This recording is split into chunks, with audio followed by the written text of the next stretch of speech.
ஒரு சீன தேசத்து அரசர் இருந்தார். அவருக்கு வயசாயிட்டுது. அவருக்கு அடுத்தபடியா அவருடைய புள்ள பட்டத்துக்கு வரணும், ஆட்சி பொறுப்பை ஏத்துக்கணும். ஒரு நல்ல தலைவனுக்கு இருக்க வேண்டிய பண்புகள்லாம் தன்னுடைய மகனுக்கு இருக்கணும்னு விரும்பினார் அந்த அரசர். அதனால இளவரசனை பக்கத்துல இருந்த ஒரு குரு கிட்ட அனுப்புனார். இளவரசன் அவர்கிட்ட போய் சேர்ந்தான். அந்த குரு என்ன பண்ணார் தெரியுமா? இவனை பார்த்து சொன்னார், இத பாருப்பா, நீ என்ன பண்ற, இப்பவே பக்கத்துல இருக்கிற காட்டுக்கு போ, நடுக்காட்டுல போய் ஒரு இடத்துல உட்காந்துக்கோ. அங்க என்னென்ன சத்தம்லாம் உன் காதுல விழுதுன்னு கவனிச்சு கேளு. உன் காதுல விழுந்த ஓசைகள் என்னென்னங்கிறத என்கிட்ட வந்து சொல்லு, அதுதான் எனக்கு தெரியணும், உனக்கு வேலையும் அதுதான் அப்படின்னு சொல்லி அனுப்பி வச்சுட்டார். இளவரசன் காட்டுக்கு போனான். குரு சொன்னபடியே ஒரு இடத்துல உட்காந்து கவனிச்சு கேட்டான். அதுக்கப்புறம் குரு கிட்ட திரும்பி வந்தான். என்னென்ன சத்தம்லாம் கேட்ட அப்படின்னு கேட்டார் குரு. குருவே, காட்டுல நான் பறவைகள் சத்தம்லாம் கேட்டேன், மிருகங்களின் ஓசையையும் கேட்டேன், இதை தவிர இடி மின்னல் மழை இதுகளோட சத்தத்தையும் கேட்டேன் அப்படின்னா. குரு யோசனை பண்ணார், நீ இன்னமும் சரியா கேட்கல, அதனால மறுபடியும் காட்டுக்கு போ, கொஞ்ச நாள் தங்கி இருந்து கேட்டுட்டு வா அப்படின்னார். இளவரசனுக்கு ஒன்றும் புரியல. இருந்தாலும் குருவின் கட்டளையாச்சே, மறுக்க முடியுமா? உடனே அவன் மறுபடியும் காட்டுக்கு போனான். ஒரு இடத்துல உட்காந்தான். கொஞ்ச நேரம் உன்னிப்பா கவனிச்சு கேட்டான். சில நாள் கழிச்சு குரு கிட்ட திரும்பி வந்தான். குருவே, இந்த தடவை சில துல்லியமான சத்தங்களை எல்லாம் கேட்டான்.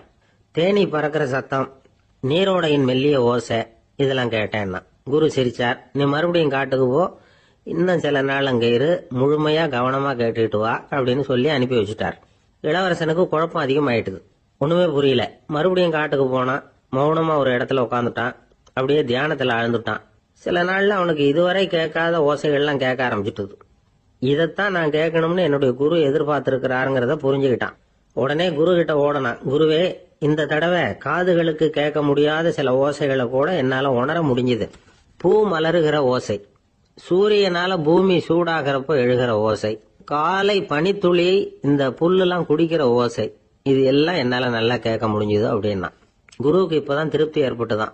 இளவரசனை பார்த்து சொன்னார், இத பாருப்பா, இப்பதான் நாட்டை ஆளுகிற தகுதி உனக்கு வந்திருக்குது அப்படின்னு சொல்லி அதுக்கு விளக்கமும் கொடுத்தாராம்.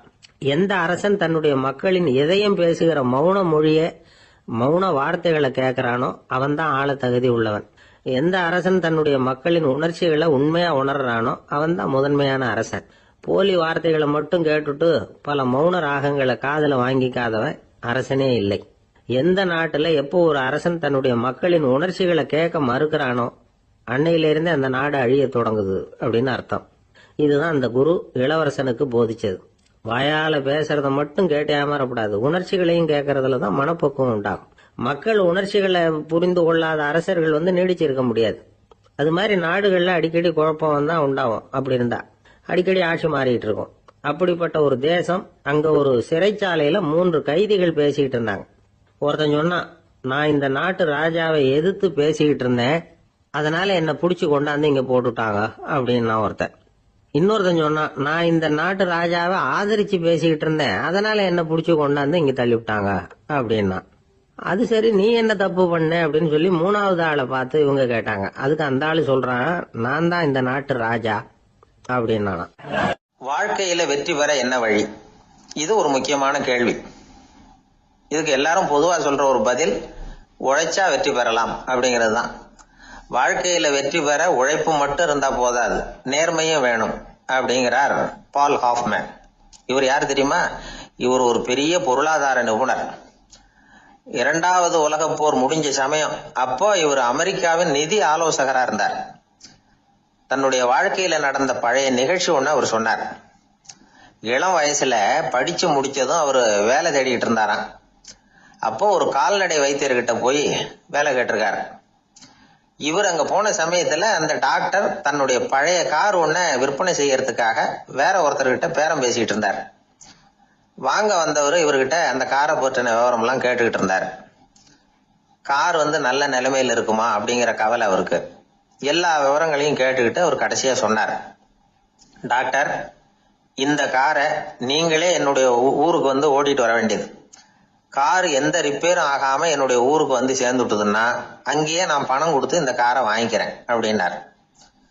நம்ம கார் அவ்வளவு தூரத்துக்கு வழியில எந்த கோளாறும் இல்லாம போய் சேருமா அப்படிங்கிற சந்தேகம் டாக்டருக்கு. அவர் என்ன செஞ்சார் தெரியுமா? தன்கிட்ட வேலை கேட்டு வந்திருந்த இளைஞர் பால் ஹாஃப்மேனை கூப்பிட்டார். அவர்கிட்ட சொன்னார், இத பாருப்பா, இந்த காரை நீ அவருடைய ஊர் வரைக்கும் நல்லபடியா ஓட்டிட்டு போய் சேர்த்துட்டீன்னா உனக்கு நான் வேலை கொடுத்துடுறேன். அது மட்டும் இல்ல, காரு விற்கிற தொகையில கமிஷனும் கொடுக்குறேன், என்ன சம்மதமா அப்படின்னு கேட்டார். ஹாஃப்மேன் யோசனை பண்ணார். அதுக்கப்புறம் சரின்னு சொல்லி சம்மதிச்சார். கொஞ்ச நேரத்துல அவரும் கார் வாங்க வந்தவரும் புறப்பட்டாங்க. இவர் ரொம்ப சிரமப்பட்டு வழியில எங்கேயும் நிறுத்தாம காரை ரொம்ப சாமர்த்தியமா ஓட்டிட்டு போய் சேர்த்துட்டார். அவர் இவரை அழைச்சிக்கிட்டு வீட்டுக்குள்ள போனார். அப்புறம் கேட்டார், இத பாருப்பா, இப்ப சொல்லு, இந்த காரோட நிலைமை இப்ப எப்படி இருக்கு? உண்மையிலேயே இது நல்ல நிலைமையில இருக்குதா? உன்னுடைய மனசாட்சிப்படி பதில் சொல் அப்படின்னார். இவரும் உடனே காரு நல்ல நிலைமையில தான் இருக்கு அப்படின்னு சொல்றதுக்கு வாயை திறந்தார். அதுக்குள்ள பார்வை எதிரில் உள்ள சுவர் மேல பட்டுது. அங்க இயேசுநாதர் படம் ஒண்ணு மாட்டியிருந்தாங்க. அதுக்கு அடியில எழுதியிருந்த வாசகம் என்னன்னா, நீ பேசும் ஒவ்வொரு வார்த்தையையும் இயேசு கவனித்துக் கொண்டிருக்கிறார் அப்படின்னு இருந்தது. அந்த வரிகளை பார்த்தார். உடனே காரு சரியில்லை அப்படிங்கிற உண்மையை சொல்லிவிட்டார். இவர் இப்படி சொன்னதும் அவர் இவரை ரொம்ப ஆச்சரியமா பார்த்தார். இவர்கிட்ட இருந்த நேர்மை அவரை சிந்திக்க வச்சது. உன்னுடைய நேர்மையை பாராட்டுறேன், உனக்கு கமிஷன் கிடைக்கணுங்கிறதுக்காகவே நான் இந்த காரை வாங்கிக்கிறேன்னார். இப்போ அவர் திகைச்சு போய் நின்னார். மறுபடியும் அவர் சொன்னார், நீ காரை ஓட்டிட்டு வரும்பொழுதே உன்னுடைய திறமையை பார்த்தேன், உனக்கு விருப்பம் இருந்தா நீ என்கிட்டயே வேலைக்கு சேர்ந்து விடலாம் அப்படின்னார். பால் ஹாஃப்மேன் அவர்கிட்ட வேலைக்கு சேர்ந்தார். படிப்படியா முன்னேறினார். கடைசியில பாத்தீங்கன்னா அமெரிக்காவுடைய நிதி ஆலோசகரா ஆனார். அதுக்கப்புறம் அவர் அந்த பழைய சம்பவத்தை எப்பவும் மறக்கிறது இல்லை, அடிக்கடி சொல்றது உண்டு. அதனால இதுல இருந்து நாம தெரிஞ்ச வேண்டியது என்னன்னா, வாழ்க்கையில முன்னுக்கு வரணும்னா உழைப்பு மட்டும் போதாது, நேர்மையும் வேணும். ஆனா இந்த காலத்துல சிலருடைய நேர்மை நமக்கு ஆச்சரியமா கூட இருக்கும். ஒருத்தர் புஸ்தக கடை வச்சிருந்தார். ரொம்ப நேரமா தேடி ஒரு புத்தகத்தை கையில் எடுத்தார். அதுக்கு பில் போட சொன்னார். அந்த புத்தக கடைக்கு வந்த இன்னொருத்தர் பில் போடுறவர், சார் இந்த புத்தகம் மகா அறுவை, மகா மட்டம், இது வேணாம், உங்களுக்கு வேற ஏதாவது ஒண்ணு பாருங்கன்னார். புத்தக கடை வச்சிருக்கிறவரே இப்படி சொன்னார். வாங்க வந்தவர் இவர் ஆச்சரியமா பார்த்தார். உங்க நேர்மையை பாராட்டுறேன், அது சரி, இந்த புத்தகத்தை ஏற்கனவே நீங்க படிச்சு பார்த்துட்டீங்களான்னு கேட்டார். அதை படிச்சு வேற பார்க்கணுமான்னார். அப்புறம் எப்படி இது மகா மட்டம்னு சொல்றீங்க அப்படின்னார். அதை எழுதினவனே நான் தான் சார் அப்படின்னார் அவர். இது ஒரு விதமான நேர்மை, நேர்மையை ஒத்துக்கிறது. எப்படி இருந்தாலும் வாழ்க்கையில உழைப்பும் நேர்மையும் உயர்வதற்கு வழிகள். உழைப்பை விட நேர்மை முக்கியம் அப்படிங்கறத புரிந்து கொண்டால் வாழ்க்கையில வெற்றி நிச்சயம். திருநெல்வேலி மாவட்டத்துல கோவில்பட்டிக்கு பக்கத்துல உள்ள ஊர் கடம்பூர். காமராசர் முதலமைச்சரா இருந்த காலம். கடம்பூர்ல ஒரு பள்ளி சீரமைப்பு மாநாடு நடக்குது. அந்த பக்கத்துல உள்ள பள்ளிக்கூடம்லாம் அதுல கலந்துக்குது. கண்காட்சி வேற, ஊர் பூரா விழா கோலம். மறுநாள் மாநாடு நடக்க போகுது. ஆனா முதல் நாளே மழை பிடிச்சுக்கிட்டுது. மறுநாளும் அது விடாம பேஞ்சுக்கிட்டு இருக்குது. காமராசர் காலையில இருந்து பல்வேறு நிகழ்ச்சிகள்ல கலந்துகிட்டு சாயந்தரமா கடம்பூருக்கு வந்து சேர வேண்டியவர். மழை பெஞ்சுக்கிட்டு இருக்கிறதுனால நிகழ்ச்சி ரத்தாயிடுமோ என்னமோ அப்படின்னு எல்லாரும் சந்தேகப்பட்டுக்கிட்டு இருக்கிறாங்க. அவர் கோவில்பட்டி பயணிகள் விடுதியில இருக்கிறார். கடம்பூர்ல இருந்து சில பேர் போய் அவரை சந்திக்கிறாங்க. மழை பெஞ்சுக்கிட்டு இருக்குதே, என்ன செய்யலாம் அப்படின்னு கேக்குறாங்க. மழை பெஞ்சா நல்லது தானே, அதுக்காக மாநாட்டை எதுக்காக ரத்து செய்யணும்? ஆசிரியர்கள் எவ்வளவு கஷ்டப்பட்டு ஏற்பாடு பண்ண மாநாடு, கட்டாயம் வந்துடுறேன் அப்படின்னாராம் காமராசர். உடனே புறப்பட்டார். மழையை பொருட்படுத்தாத மக்கள் கூட்டம். அது கலையாம காத்துக்கிட்டு இருக்கிறாங்க அவ்வளவு பேரும். தலைவர் வந்துட்டார்னு தெரிஞ்சது ஜனங்களுக்கு ஏகப்பட்ட உற்சாகம். ஜனங்கள் அவ்வளவு உற்சாகமா வரவேற்றாங்க. மாநாடு ஆரம்பமாச்சு. மலர் மாலைகள் மலை மாதிரி குவிய ஆரம்பிச்சுட்டுது. வரிசையா ஒவ்வொரு கல்வி நிலையம் சார்பாகவும் வரவேற்பு பத்திரம் வாசிச்சு கொடுக்கறாங்க. என்ன வாசிக்கிறாங்கிறத காமராசர் கூர்ந்து கவனிக்கிறார். ஏகப்பட்ட புகழ் மொழிகள், ரொம்ப பாராட்டி புகழ்ந்து என்னென்னமோ வாசிச்சுக்கிட்டு இருக்கிறாங்க. கொடை வள்ளலே, குணக்குன்றே, மலையே, கடலே, இப்படி தமிழ் மொழியில பாராட்டுறதுக்கு எத்தனை வார்த்தைகள் உண்டோ அத்தனையும் அதுல சேர்த்திருக்கிறாங்க. காமராசர் பொறுமை இழந்துட்டார். போதும் போதும், உங்க எல்லாரையும் பார்த்து 2 வார்த்தை பேசிட்டு போறதுக்காக தான் நான் வந்திருக்கிறேன். எல்லாரும் மழையில சிரமப்பட்டு நின்றுட்டு இருக்கிறீங்க, இப்படி என்ன புகழ்ந்து படிச்சுக்கிட்டே இருந்தா எப்படி அப்படின்னாராம். அதுக்கப்புறம் பேசி முடிச்சிருக்கிறார். மாநாட்டு நிகழ்ச்சிகள் முடிஞ்சதும் இன்னொரு நிகழ்ச்சியில கலந்துக்கிறதுக்காக புறப்பட்டாராம். ஒரு திறந்த ஜீப்ல அவரை ஊர்வலமா அழைச்சிக்கிட்டு போயிருக்கிறாங்க. தெருவில் 2 பக்கமும் ஏகப்பட்ட கூட்டம். அங்கங்க ஜீப்பை நிறுத்தி ரோஜா மாலை, ஜருக மாலை இப்படி போட்டுக்கிட்டே இருக்கிறாங்க. அதெல்லாம் அப்படி அப்படியே வாங்கி அங்கங்க நின்றுகிட்டு இருந்த குழந்தைகள்கிட்டையும் தாய்மார்கள்கிட்டையும் கொடுத்துக்கிட்டே போறார். அந்த சமயத்துல கூட்டத்துக்கு அப்பால ஒரு பெரியவர் கையில ஒரு மல்லிகை சரத்தோட நின்றுட்டு இருக்கிறார். அவரால் முண்டி அடிச்சுக்கிட்டு முன்னால வர முடியல. காமராசர் இதை கவனிக்கிறார். அவ்வளவுதான், உடனே நிறுத்தப்பா வண்டிய அப்படிங்கிறார். ஜீப்பு நிக்குது. டிரைவரை பார்த்து, அதோ பார், அங்க ஒருத்தர் நிக்கிறார் பார், அவரை இங்க அழைச்சிட்டு வா அப்படின்னாராம். கூட்டம் வழி விடுது. அந்த பெரியவரை கிட்டத்துல அழைச்சிட்டு வர்றாங்க. காமராசர் அவரை பார்த்து, வாங்க வாங்க, நல்லா இருக்கீங்களா அப்படின்னு சத்தம் போட்டு உற்சாகமா விசாரிக்கிறாராம். பெரியவர் கண்கள்ல கண்ணீர், பேச்சு வரல. மல்லிகை சரத்தை அவருக்கு போடுறார். கொஞ்ச நேரம் அவர்கிட்ட பொறுமையா பேசிக்கிட்டு இருந்துட்டு அவரை அனுப்பி வைக்கிறார் காமராசர். பெரியவர் போனதுக்கு அப்புறம் காமராசர் பக்கத்துல இருந்தவங்க கிட்ட சொல்றார் அந்த பெரியவரை பத்தி. அந்த காலத்துல ரொம்ப கஷ்டப்பட்டவர் இவரு, ஜெயிலுக்கு போனவர் அப்படின்னு ரொம்ப உருக்கமா நெகிழ்ந்து போய் சொல்றார். இதுல ஒரு விஷயத்த கவனிங்க. தன்னை புகழ்ந்து படிக்கப்பட்ட வாழ்த்து மடலை படிக்க வேணாம்னு தடுத்து நிறுத்தினார். எங்கேயோ ஒரு மூலையில கையில ஒரு 4 முழம் மல்லிகை சரத்தோட ஒதுங்கி நின்றுகிட்டு இருந்த அந்த தொண்டரை அவ்வளவு பெரிய கூட்டத்துக்கு நடுவுலையும் தேடி கண்டுபிடிச்சு கிட்டத்துல கூப்பிட்டு அவர் கொடுத்த அன்பு மாலையை வாங்கி கழுத்துல போட்டுக்கிட்டார். அதுதான் காமராசர். தோல்விகள் கூட அவரை கொஞ்சம் கூட பாதிச்சதில்லை. ஒரு பொது தேர்தலில் அவர் தோத்து போறார். தொண்டர்கள்லாம் அழறாங்க. அதுல ஒருத்தர் மெதுவா காமராசர் கிட்ட போய், என்ன தலைவரே, நீங்க கூட தோத்து போயிட்டீங்களே அப்படின்னு கலக்கமா சொல்லி இருக்கிறார். அதுக்கு காமராசர், நான் கூட தோத்து போறதுக்கு பேர் தான்ப்பா ஜனநாயகம் அப்படின்னாராம். சில பேர் ஆளை பார்த்தா 60 வயசு மாதிரி தோணும். உண்மையான வயசு என்னன்னு பார்த்தா 40 அல்லது 45 சில பேரை பாக்கிறதுக்கு 45 மாதிரி தெரியும், உண்மையிலேயே 65 தாண்டி இருப்பாங்க. ஒரு மனிதனுக்கு 2 வகையான வயது உண்டுங்கிறார் ஓஷோ. அதாவது உடம்புக்குன்னு ஒரு வயசு, மனசுக்குன்னு ஒரு வயசு. முதல் உலக மகாயுத்தம் நடந்தது இல்லையா, அது முடிஞ்சதுக்கு அப்புறம் முதல் தடவையா மனிதனின் மூளை வளர்ச்சியை பத்தி மனநல வைத்தியர்கள் ஒரு கணக்கெடுப்பு சோதனை நடத்தினாங்களாம். அது வரைக்கும் மனிதனுக்கு 2 வகையான வயது உண்டுன்னு யாரும் சிந்திச்சதே இல்லையா. அந்த உலக மகாயுத்தம் முடிஞ்சதுக்கு அப்புறம் மனிதனுடைய சராசரி மனதின் வயதை கணக்கிட்டு பார்க்கும் பொழுது அவங்களுக்குலாம் ரொம்ப அதிர்ச்சியா இருந்துதான். ஏன்னா அது ரொம்ப பின்தங்கிய நிலையில இருந்திருக்கு, வளர்ச்சி அடையாத நிலையில இருந்திருக்கு. அவங்க கண்டுபிடிச்ச பிரகாரம் அப்ப மனசோட சராசரி வயசு என்ன தெரியுமா, 14. அப்படின்னா பாத்துங்க, உடல் ரீதியா ஒருத்தரோட வயசு 70 கூட இருக்கலாம், ஆனா மனசோட வயசு 14 தான். இதுக்கு நேர்மாறா அமைஞ்சு போச்சுன்னு வச்சுங்க. அதாவது ஒருத்தருக்கு உண்மையிலேயே 14 வயசு, அதாவது உடலோட வயசு 14, அவரோட மனசின் வயசு 70ன்னு வச்சுக்கோங்க. இப்படி அமைஞ்சுட்டுதுன்னா அவர் சீக்கிரம் ஞானத்தன்மை அடைஞ்சிருவார் அப்படின்னு அர்த்தம். இப்ப நமக்கெல்லாம் உடம்போட வயசு மனசோட வயசு ரெண்டும் ஒன்னா இருந்துட்டா அதுவே போதும், அதுவே பெரிய விஷயம். இப்ப எமர்சன் கிட்ட போய் ஒருத்தர் கேட்டாராம், உங்க வயசு என்ன அப்படின்னு. அவர் உடனே பதில் சொல்லியிருக்கார், 360 வருஷம் அப்படின்னாராம். கேட்டவர் குழம்பி போயிட்டார். அவர் என்ன சொல்றாரு, 360 வயசா, என்ன நம்ம காதல தான் சரியா விழலையா? எமர்சன் எப்பவும் உண்மையை பேசுற ஒரு சிறந்த அறிவாளி, அவர் இப்படி எல்லாம் பொய் சொல்ல மாட்டாரே அப்படின்னு ஒரு யோசனை பண்ணிக்கிட்டே அவர் மறுபடியும் அவர் கிட்ட போனாராம். ஐயா, நீங்க சொன்னது சரியா என் காதல விழல, அதனால மறுபடியும் கேக்குறேன், உங்க வயசு என்ன அப்படின்னாராம். எமர்சன் மறுபடியும் சொல்லியிருக்கிறார், 360 வருஷம்னு. வந்தவருக்கு உண்மையிலேயே அதிர்ச்சியா போட்டுது. அதுக்கப்புறம் மெதுவா ஆரம்பிச்சாராம், ஐயா நீங்க சொல்றதை என்னால ஏத்துக்க முடியாது. எப்படி பார்த்தாலும் இப்போ உங்களுக்கு வயசு ஒரு 60க்கு மேல இருக்காதுன்னு நினைக்கிறேன் அப்படின்னாராம். நீங்க சொல்றது சரிதான், அது என் உடம்போட வயசுன்னாராம் எமர்சன். அப்படின்னா ஏற்கனவே நீங்க சொன்னது அப்படின்னு கேட்டிருக்காரு, அது என் மனசோட வயசு அப்படின்னாராம்.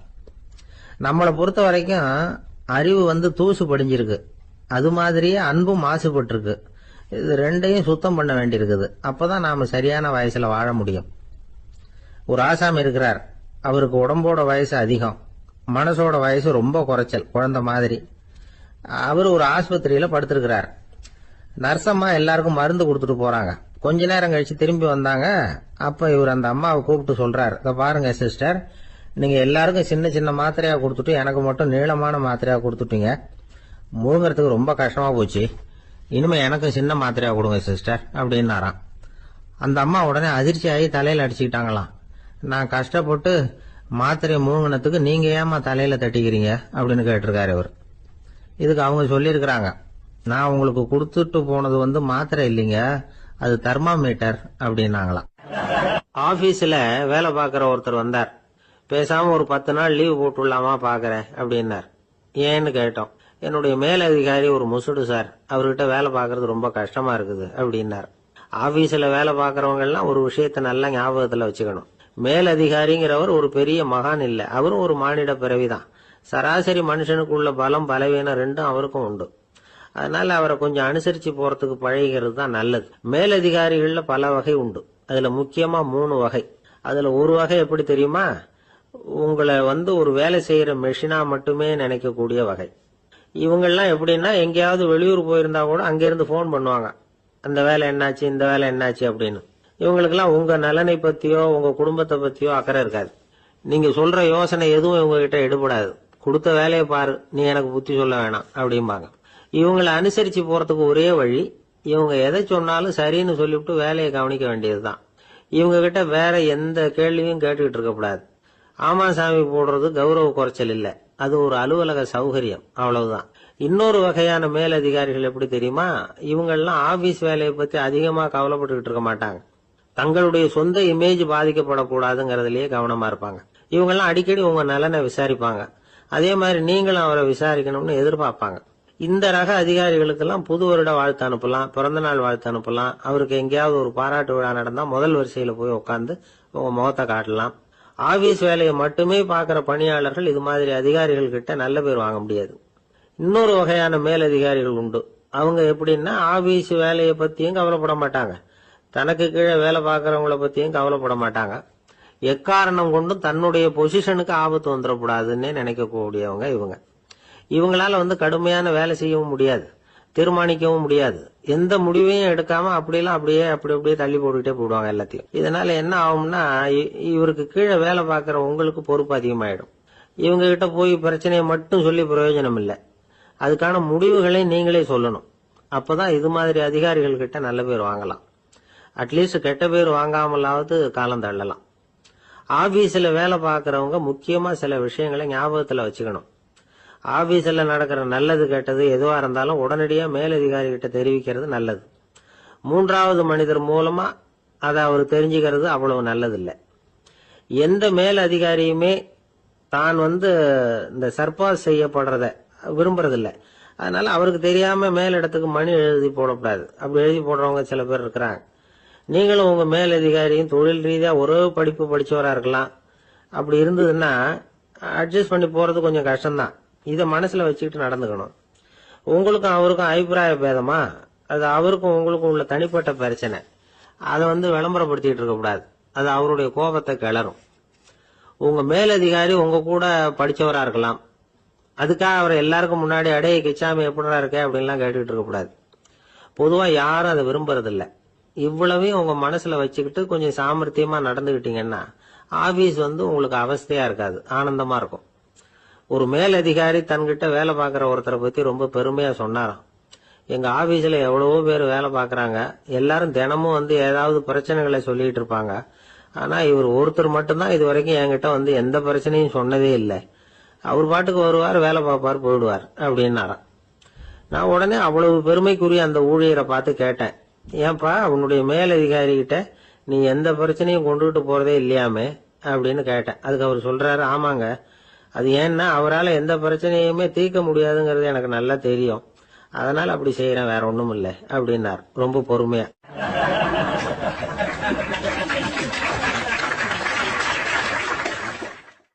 ஒருத்தர் சிகரெட்டும் கையுமா வந்தார். சார், இந்த புகைப்பிடிக்கிற பழக்கத்தை நிறுத்தி போடணும்னு தான் பாக்குற முடியலன்னார். புகைப்பிடிக்கிறத நிறுத்துறது ரொம்ப சுலபம் சார் அப்படின்னார் இன்னொருத்தர். எப்படி சொல்றீங்கன்னு கேட்டார் அவரு. நான் கூட ஏற்கனவே 10 தடவை அந்த பழக்கத்தை நிறுத்தி இருக்கிறேன் சார் அப்படின்னார் இவர். இதுல இருந்து என்ன தெரியுது? புகைப்பழக்கத்தை திடீர்னு விட்டு விடுறதுங்கிறது ரொம்ப கஷ்டம்னு தெரியுது. இருந்தாலும் இது சம்பந்தமான ஆராய்ச்சி, அனுபவம், இது ரெண்டையும் அடிப்படையா வச்சு சில வழிமுறைகளை சொல்றாங்க. அதாவது புகைப்பிடிக்கிறத நிறுத்துறதுக்கு 10 வழிகள் உண்டு அப்படின்னு சொல்றாங்க. அது என்னங்கறத தெரிஞ்சுக்கிட்டா உபயோகப்படுதான்னு பார்க்கலாமே. முதல் கருத்து என்னன்னா, கொஞ்ச நாளைக்கு புகைப்பிடிக்கிற நண்பர்களை விட்டு விலகி இருக்கணும். இதனால புகைப்பிடிக்கிற ஆசை குறையும், அந்த பழக்கத்தை மறுபடியும் ஆரம்பிக்கப்படாதுங்கிற எண்ணம் உறுதிப்படும். 2வது கருத்து, புகைப்பிடிக்கிறதை எதிர்த்து தீவிரமா பிரச்சாரம் செய்ய ஆரம்பிச்சிடணும். அது அடுத்தவங்களுக்கும் உபயோகப்படும், உங்களுக்கும் உபயோகப்படும்.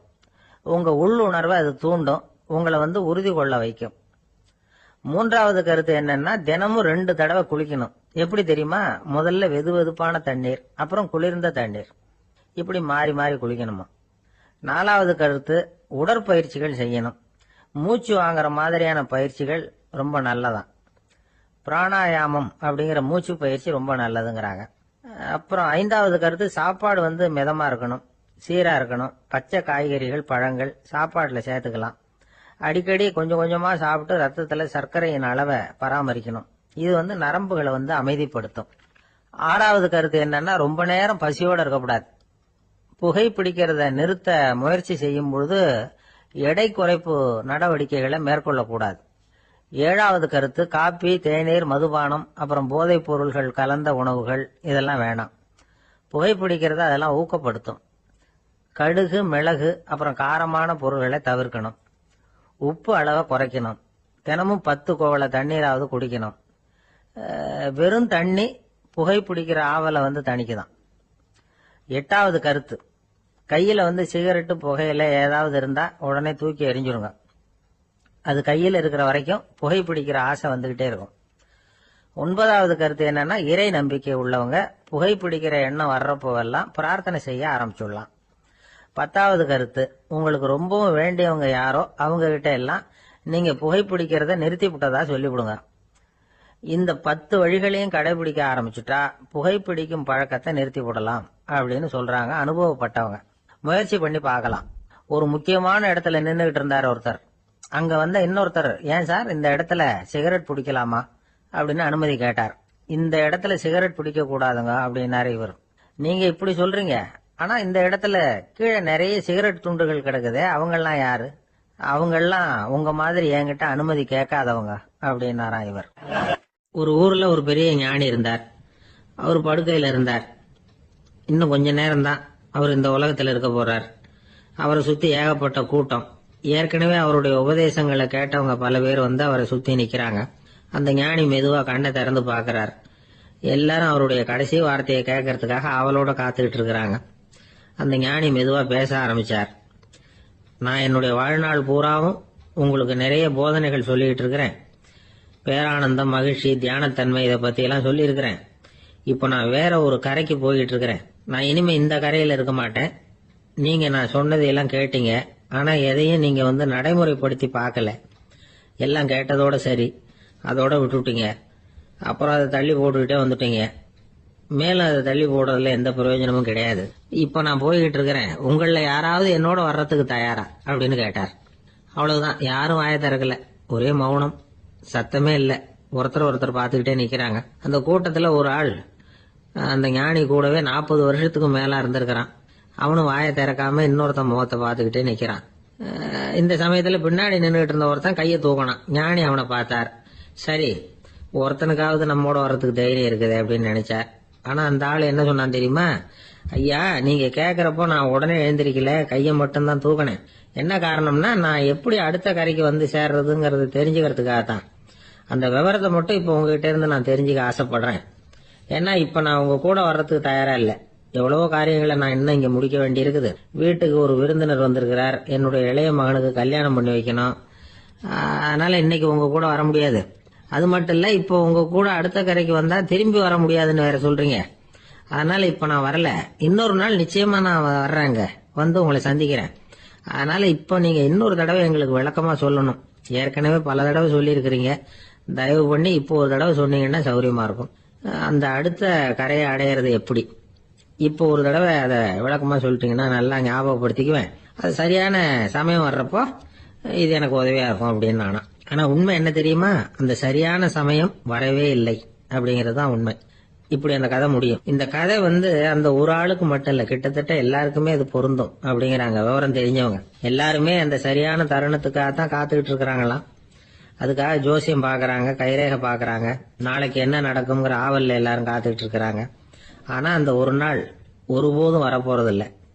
நீங்க தள்ளி போடுறதுக்காக பல அர்த்தமில்லாத காரணங்களை தேடுறீங்க அப்படிங்கிறார் ஒரு ஞானி. காத்திருக்கிறதுலேயே நம்ம காலம் ஓடி போயிடுது. ஏன்னா இன்னைக்கு நாம சிந்திக்கிறது நாளைக்கு நாம சிந்திக்கிறது இல்ல. ஒவ்வொரு நாளும் ஒவ்வொரு மாதிரி போயிடுது. நாளைக்கு மறுநாளை பத்தியே சிந்திக்கிறோம். இப்படியே அது பாட்டுக்கு போயிடும். கரையை தொட்டு பாக்குறது எப்போ? இதுதான் கேள்வி. நமக்கு வேண்டியப்பட்ட ஒருத்தர் ஒரு ரயில்வே பிளாட்பாரத்துல நின்றுட்டு இருக்கிறார். அங்க இருக்கிறவங்க கிட்ட கேக்குறாராம், விசாரிக்கிறாரு. ஏங்க கிழக்க போற ரயில் போயிட்டுதுங்களான்னாராம். போயிட்டுதுன்னு இருக்கிறாங்க. கொஞ்ச நேரம் கழிச்சு எங்க மேற்க போற ரயில் போயிட்டுதுங்களான்னு கேட்டிருக்காரு. போயிட்டுதுங்களான் இருக்காங்க. அப்புறம் கொஞ்ச நேரம் கழிச்சு மறுபடியும் ஏங்க 10:30 மணி வண்டி போயிட்டுதான்னு கேட்டிருக்காரு. தொடர்ந்து காலையில இருந்து சாயந்தரம் வரைக்கும் இப்படி ஒரே இடத்துல நின்றுட்டு கேட்டுக்கிட்டே இருக்கிறார். இதை பார்த்துக்கிட்டு இருந்த ஒருத்தர் அவர்கிட்ட வந்து, ஏங்க நீங்க எங்க போகணும் அப்படின்னு கேட்டாராம். இவர் மெதுவா சொன்னாராம், இந்த ரயில்வே லைனை தாண்டி அந்த பக்கம் போகணும் அப்படின்னாராம். இந்த உலகத்துல எவ்வளவோ உயிரினங்கள் இருக்கு, ஒவ்வொன்றும் ஒவ்வொரு விதமா சண்டை போடுது. இப்ப 2 மாடு சண்டை போட்டுக்குதுன்னு வச்சுங்க, என்ன பண்ணும்? 2 முட்டிக்கும். அதுக்கு சண்டை போடுறதுக்கு ஆயுதமா உபயோகப்படுறது அதோட கொம்பு. 2 சேவல் சண்டை போட்டுக்குதுன்னு வச்சுங்க, அதுக்கு ஆயுதமா உபயோகப்படுறது அதோட கால் நகம். காலால தான் அது ஒன்னோட ஒன்று சண்டை போட்டுக்கும். ஆனா 2 மனுஷன் சண்டை போட்டுக்கிறான்னு வச்சுங்க, இவன் இன்னதை தான் ஆயுதமா உபயோகப்படுத்துவான்னு குறிப்பிட்டு சொல்ல முடியாது. கல்லை எடுப்பான், கத்தியை எடுப்பான், துப்பாக்கி எடுப்பான், என்ன வேணாலும் பண்ணுவான். வாயால திட்டுவான், கையால அடிப்பான், காலால உதைப்பான், சகலகலா வல்லவன். விலங்குகள்லாம் பொதுவா வாயை சாப்பிட்றதுக்கு மட்டும்தான் உபயோகப்படுத்துது. ஆனா இவனுக்கு சாப்பிட்றதுக்கும் அதுதான், சாப்பிட்டு விட்டு திட்டுறதுக்கும் அதுதான். ஆனா ஒரு விஷயத்துல மட்டும் கெட்டிக்கிறேன். அதாவது நாம சண்டை போட்டுக்கிட்டாலும் பரவாயில்ல, கோழிகள் சண்டை போடாம இருக்கணும் அப்படின்னு ஆசைப்படுறான். எதுக்காக? கோழிகள் சண்டை போடாம இருந்தா நிறைய முட்டைகள் போடுமா, அதுக்காக தான் இந்த அக்கறை. கோழி பண்ணை வச்சிருக்கிறவங்களுக்கு இது ஒரு பெரிய பிரச்சனை. அதாவது பண்ணையில் இருக்கிற கோழிகளுக்குள்ள அடிக்கடி சண்டை வந்துடும், அதனால முட்டை உற்பத்தி குறைஞ்சிரும். சரி, இதுக்கு என்ன பண்றது? பண்ணையில போய் உட்காந்துக்கிட்டு தினமும் பஞ்சாயத்து பேசிட்டு இருக்க முடியுமா? அமெரிக்காவில் கோழி பண்ணை வச்சிருக்கிற ஒருத்தர் இதை பத்தி யோசனை பண்ணி பார்த்தாராம். ஒரு வழியையும் கண்டுபிடிச்சிருக்கார். கோழிக்கெல்லாம் மூக்கு கண்ணாடி மாட்டி விட்டுட்டோம்னா அது சண்டை போடுற குணம் குறைஞ்சிரும், முட்டை அதிகமாயிடும். அந்த கண்ணாடியில உள்ள லென்ஸ் சிவப்பு நிறத்துல இருக்கணும், அவ்வளவுதான் அப்படின்னு அவர் கண்டுபிடிச்சாராம். இது ஏற்கனவே நடைமுறையில கண்டுபிடிக்கப்பட்ட ஒரு விஷயம். ஆனா எல்லா கோழிக்கும் சிவப்பு மூக்கு கண்ணாடி எப்படி மாட்டி விடுறது? அப்படியே மாட்டி விட்டாலும் அது நழுவாம இருக்கணுமே. இப்ப நாமெல்லாம் நடு வரலால மூக்கு கண்ணாடி நடுவுல தொட்டு அப்படி ஸ்டைலா சரி பண்ணிக்கிறோம், அது மாதிரி கோழி எப்படி சரி பண்ணிக்கும்? இதுதான் பிரச்சனை. இதுக்கு அவர் என்ன வழி கண்டுபிடிச்சாருன்னா, கோழிக்கெல்லாம் மூக்கு கண்ணாடிக்கு பதிலா விழியொட்டு வில்லைகள், கான்டாக்ட் லென்ஸ், அதை பொருத்தி விட்டா என்ன அப்படின்னு யோசனை பண்ணார். அதே மாதிரி பண்ணார். அதே மாதிரி செஞ்சு பார்த்தாரு, வெற்றி. அதுக்கப்புறம் கோழியெல்லாம் சண்டை போட்டுக்கலையாம், சமாதான பிரியர்கள் ஆயிட்டுதான். கோழிகளுக்கு இயல்பாவே சண்டை போடுற குணம் உண்டு. ஆனா அதோட கண்ணுக்கு பாக்குற பொருள்லாம் ரோஜா நிறத்திலேயோ அல்லது இன்னும் சொல்ல போனா அழுத்தமான சிவப்பு நிறத்திலேயோ தெரிஞ்சதுன்னா சண்டை போடுற குணம் குறைஞ்சிருதான். அந்த சமயத்துல அது அதிகமாகவும் முட்டையிட ஆரம்பிச்சுடுதான். அதே நேரத்துல இறை எடுக்கிறத கூட குறைச்சிக்குதான். இது ஏன் இப்படி பண்ணுதுங்கிறது விஞ்ஞானிகளுக்கு இன்னமும் புரியலையா. எப்படியோ அமெரிக்க கோழிகள்லாம் கான்டாக்ட் லென்ஸ் பொருத்திக்க ஆரம்பிச்சாச்சு. கோழி கழுத்தை பிடிச்சிக்கிட்டு ஒரு சில வினாடிகள்ல அதை பொருத்தி போடுறாங்களாம். கோழியோட ஆயுள் பூரா அது அப்படியே இருக்குமா. பண்ணையில முட்டை உற்பத்தி குறைஞ்சா இது மாதிரி விஞ்ஞான பூர்வமா பரிகாரம் தேடுறது தான் நல்லது. நமக்கு வேண்டியப்பட்ட ஒருத்தர், அவர் ஒரு கோழி பண்ணை வச்சிருந்தார்.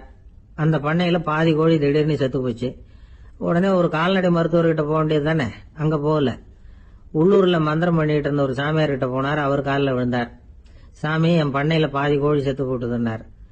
சாமியார் யோசனை பண்ணார். சரி, பண்ணையில வாசப்படி கிழக்கு பக்கமா வச்சிருக்கியா மேற்கு பக்கமா வச்சிருக்கியான்னு கேட்டார். கிழக்கு பக்கமா இருக்குன்னார் அவர். அதுதான் தப்பு, மேற்கு பக்கமா அதை மாத்து சரியா போடும்னாராம். அதே போல அவர் போய் மாத்திவிட்டார். அப்பவும் பாதி செத்து போச்சு. மறுபடியும் சொன்னார், சாமி மறுபடியும் பாதி கோழி செத்து போட்டுதேன்னார். சரி, கூரை எப்படி போட்டிருக்க, ஓடு போட்டிருக்கியா இல்ல கீத்து போட்டிருக்கியான்னார். ஓடு போட்டிருக்கேன்னாராம் அவரு. அதுதான் தப்பு, கீத்து போட்டுரும் சரியா போடும்னாராம். சரின்னு போய் அதையும் மாத்தி பார்த்தார். மறுபடியும் போயிட்டுது, கோழி செத்து போச்சு. வந்தாரு, மறுபடியும் பாதி செத்து போச்சு சாமின்னு வந்தார். இவரும் யோசனையை மாத்தி மாத்தி சொல்லிட்டே இருக்கிறார். இப்படி அவரும் மாத்தி மாத்தி பார்த்தார். 6வது தடவையா அவரை தேடிட்டு வந்தார். அந்த சமயத்துல இவர் ரொம்ப தீவிரமா யோசனை பண்ணி பார்த்துட்டு, அது சரிப்பா, நீ என்கிட்ட சளைக்காம வந்துகிட்டு இருக்கிற, நானும் யோசனை சொல்லிட்டு இருக்கேன். இப்பவும் உங்ககிட்ட சொல்றதுக்கு என்கிட்ட யோசனை நிறைய இருக்கு, ஆனா சோதிக்கிறதுக்கு உங்ககிட்ட கோழி இல்லையே, என்ன பண்றது அப்படின்னாராம். ஒருத்தர் ரொம்ப அவசரமா வந்தார். சார், மனுஷன் நிம்மதியா இருக்கிறதுக்கு என்ன வழின்னு கேட்டார். சீக்கிரமா ஒரு கல்யாணத்தை பண்ணீங்க, எல்லாம் சரியா போடும் அப்படின்னோம். அவர் ஒரு மாதிரியா பார்த்தார். ஏற்கனவே எனக்கு கல்யாணம் ஆயிட்டுது சார், அதனாலதானே நிம்மதியா இருக்கிறதுக்கு வழி கேட்கிறேன் அப்படின்னார். சரி, இவர் ஒரு மாதிரியான கேஸ் அப்படின்னு நினைச்சுக்கிட்டு நம்ம கிட்ட இருந்த ஒரு சின்ன புத்தகத்தை அவர்கிட்ட தூக்கி கொடுத்தோம். இதை படிச்சு பாருங்கன்னு. கல்யாணத்துக்கு பிறகும் சந்தோஷமா இருக்கிறதுக்கு என்ன வழி அப்படிங்கிற கேள்விக்கு அந்த புத்தகத்துல விளக்கம் இருந்தது. கணவன் மனைவிக்குள்ள சிக்கல் வராம இருக்கிறதுக்கு அதுல சில வழிகளை சொல்லி கொடுத்துருக்காங்க. அதெல்லாம் என்னென்ன அப்படிங்கறத இப்ப பாக்கலாமா? குடும்பம்னு இருந்தா கோபம் வரதான் செய்யும். அது வந்துட்டு போகட்டும், பரவாயில்ல. ஆனா அந்த கோபம் ஒரே நேரத்துல 2 பேருக்கும் வந்துடாம பாத்துக்கணும். ஒரு சமயத்துல யாராவது ஒருத்தர் தான் கோபப்படணும், அடுத்தவங்க அமைதியா இருக்கணும். அதுக்கப்புறம் இவர் அமைதியான உடனே அவங்க ஆரம்பிச்சுக்கலாம். கோபமா ஏதாவது சொன்னா உடனே கோபமா பதில் சொல்லக்கூடாது. கொஞ்சம் பொறுத்து கோபம் தீர்ந்த உடனே அந்த பதில சொல்லலாம். அப்போ பதில் கோபமா இருந்தா கூட அது அவ்வளவு பெருசா தெரியாது.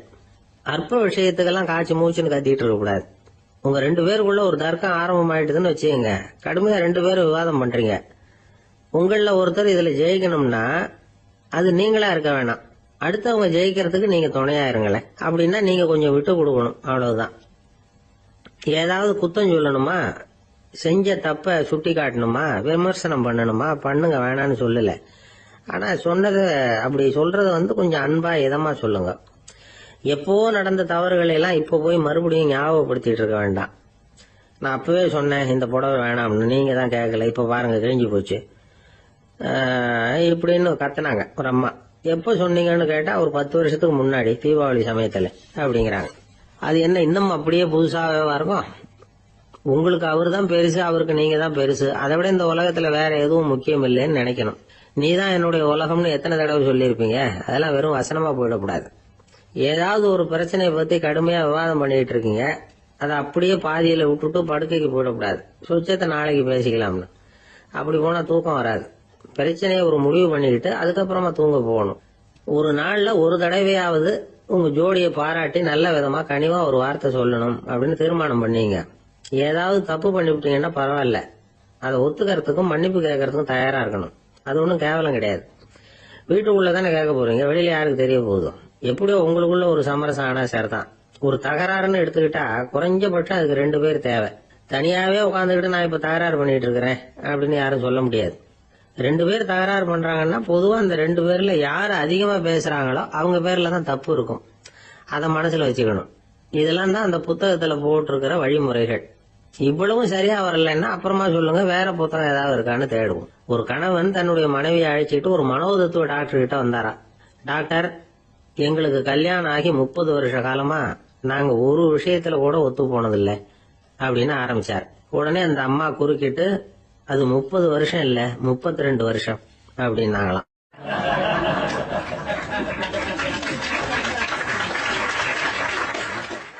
சில பேரை இப்படி சொல்றது உண்டு. அடுத்தவங்களை அனுசரிச்சு நடந்துக்க தெரியல, அவன் என்ன சார் மனுஷன் அப்படிம்பாங்க. சக மனிதர்களோட எப்படி பழகிறது அப்படின்னு தெரியாததுனாலேயே பல பேர் இன்னைக்கு சங்கடப்பட்டு இருக்கிறாங்க. வசதி வாய்ப்பெல்லாம் சரியா இருக்கும், ஆனா வாழ்க்கை சரியா இருக்காது. இன்னொருத்தர்கிட்ட எப்படி பேசுறது பழகிறதுங்கிறது தெரியாததுனாலதான் இந்த அவஸ்தை. சரி, இந்த அவஸ்தை இல்லாம வாழறது எப்படி? இதுக்கு அனுபவசாலிகள் சில வழிமுறைகளை சொல்றாங்க. அதெல்லாம் என்னென்னங்கிறத இப்ப தெரிஞ்சுக்குவோம். முதல்ல நம்ம நாக்கு நம்ம கண்ட்ரோல்ல இருக்கணும். வார்த்தைகளை கொட்டி விட்டு அதுக்கப்புறம் அள்ள முடியாம கிடந்து கஷ்டப்படக்கூடாது. எப்படி பேசுறோங்கிறதும் முக்கியம், பேசுறப்ப எப்படி முகத்தை வச்சிருக்கிறோங்கிறதும் முக்கியம். அன்பா பேசினாலும் நல்லா இருக்கும். அப்படி பேசுறப்ப ஆதரவா அவர் தோள் மேல ஒரு கையை போட்டுக்கிட்டு பேசினா இன்னமும் நல்லா இருக்கும். 2வது விஷயம், இன்னொருத்தர்கிட்ட பேசுறப்ப வாக்குறுதிகளை அள்ளி வீசக்கூடாது. கொடுக்கற வாக்குறுதி குறைச்சலா இருக்கணும். அப்படி கொடுத்த வாக்குறுதியை கண்டிப்பா நிறைவேற்றணும். நாம ஒருத்தரை பாராட்டுறோம் அல்லது அவரை பத்தி அபிப்பிராயம் சொல்றோம்னா அது ஆக்கப்பூர்வமா இருக்கணும். நம்ம பாராட்டு அல்லது விமர்சனம் அடுத்தவருடைய முன்னேற்றத்துக்கு உதவுறது மாதிரி இருக்கணும். நாம சொல்றதை கேட்டுட்டு அவன் தலையில கையை வச்சுட்டு உட்காந்துடக்கூடாது. எப்பவும் உற்சாகமா இருக்கணும், முகம் அலர்ச்சியா இருக்கணும். மனுஷன் இருந்தா வருத்தம், கவலை, ஏமாற்றம் எல்லாம் இருக்கதான் செய்யும். அதெல்லாம் மனசுல இருக்கட்டும். அந்த வருத்தமும் கவலையும் ஏமாற்றமும் சேர்ந்துகிட்டு நம்ம முகத்துல இருக்கிற மலர்ச்சியை மூடி மறைக்கிறதுக்கு நாம இடம் கொடுத்துடக்கூடாது. எந்த விஷயத்த பத்தி யாருகிட்ட பேசினாலும் வெளிப்படையா பேசணும், திறந்த மனசோட பேசணும். மூடி மறைச்சி முன்னு முழுங்கிட்டு இருக்க கூடாது. இன்னொருத்தர்கிட்ட பேசுறப்போ விவாதம் பண்ணுங்க, அது தப்பு இல்லை. ஆனா வாதாடிக்கிட்டு இருக்க கூடாது. அதாவது என்ன சொல்றாங்கன்னா, டிஸ்கஸ் பண்ணலாம், ஆர்கியூ பண்ணக்கூடாது. நம்ம கிட்ட இருக்கிற நல்ல குணங்களை நாம எடுத்து சொல்லிட்டு இருக்க கூடாது. அந்த நல்ல குணங்களே நம்மளை பத்தி எடுத்து சொல்லணும். அது மாதிரி நடந்துக்கணும். அதே மாதிரி அடுத்தவங்க கிட்ட உள்ள கெட்ட குணங்களை பத்தி அவசியம் இல்லாம நாம பேச வேண்டியதில்லை. உங்களை பத்தி யாராவது தப்பா பேசுறாங்களா, அப்படி அவங்க பேசுறதுல உண்மை இல்லையா, அப்படின்னா அதை நீங்க பொருட்படுத்த வேண்டியதில்லை, விட்டுடலாம், அது தானா போயிடும். ஒரு 4-5 பேரோட பேசிக்கிட்டு இருந்தீங்கன்னா எல்லாருக்கும் முக்கியத்துவம் கொடுங்க, யாரையும் அலட்சியப்படுத்தாதீங்க. தமாஷா பேசலாம், ஆனா உங்க தமாஷ் அடுத்தவங்களை கேலி பண்றதா இருக்கக்கூடாது. நமக்கு கிடைக்க வேண்டியது கிடைக்கலையே அப்படிங்கிற தவிப்பு நம்ம கிட்ட இருக்கக்கூடாது, அது தேவையில்லை. உங்க செயல்பாடுகள் தெளிவா இருக்கட்டும், பாராட்டு தானா உங்களை தேடிட்டு வரும். இன்னொரு மனுஷனுடைய மனசுல கௌரவமான ஒரு இடத்த பிடிக்கணும்னா நாம இந்த குணத்தை எல்லாம் நம்ம கிட்ட வளர்த்துக்கணும். இதெல்லாம் அனுபவசாலிகள் சொல்லி இருக்கிற குறிப்புகள். இந்த குறிப்புகளை சரியா புரிஞ்சுக்கணும், அது முக்கியம். தப்பா புரிஞ்சுக்கிட்டா என்ன ஆகும் தெரியுமா? இத கேளுங்க.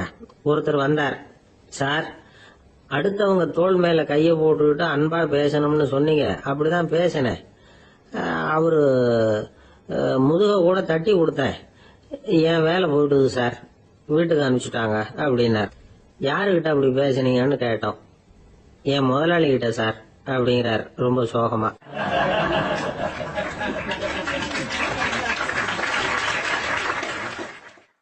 இந்த உலகமே ஒரு நாடக மேடை, நாம எல்லாரும் நடிகர்கள். இது ஞானிகள் சொல்றது. இது ஒரு பக்கம் இருக்கட்டும். இந்த உலகத்துக்குள்ள எத்தனையோ நாடக மேடைகள், எத்தனையோ நடிகர்கள், எத்தனையோ நாடகங்கள், இதெல்லாம் எப்படி ஆரம்பமாச்சு? அதுதான் இன்னைக்கு தகவல். அதாவது ஆதி மனிதன் பேச ஆரம்பிக்கிறதுக்கு முன்னாடி சைகையாலேயே எல்லாத்தையும் சொல்லிட்டு இருந்தான். அதனால அப்பவே நடிப்பு ஆரம்பம் ஆயிட்டுது.